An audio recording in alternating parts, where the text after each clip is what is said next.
1 Korintiërs 1 vers 18 sê dat die boodskap van die kruis nonsens is vir hulle wat verlore gaan, maar vir hulle wat gered word is dit die krag van God. Maar al is die boodskap van die kruis vir sommige mense baie sleg, is dit goeie nuus vir almal. Johannes 3 vers 16 sê dat God vir Jesus Christus in ons plek laat sterf het, dat hy die verlosser is. Die Here Jesus was voor die skepping van die aarde, volgens Johannes 1 vers 1 tot 3 reeds God. Maar hy het gekies om as mens na ons wêreld te kom, om vir ons sonde en skuld te betaal. Dit was die enigste manier wat daar vir ons sonde en skuld betaal kon word.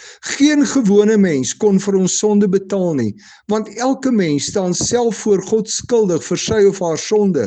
Maar God is sonder sonde en daarom kon hy dit in ons plek doen.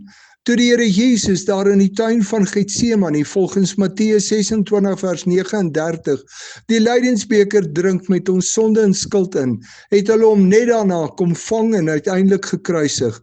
Die gordyn in die tempel, wat volgens Matteus 27 vers 51 van bo na onder geskeur het met Jesus se kruisiging, verseker ons dat ons nou deur die bloed van Jesus na God die Vader kan gaan.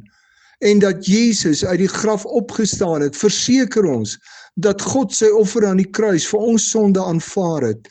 Die goeie nuus van die kruis is dat ons sonde deur Jesus Christus betaal is en ons nou, soos Hebreërs 10 vers 19 sê, vrye toegang tot God het.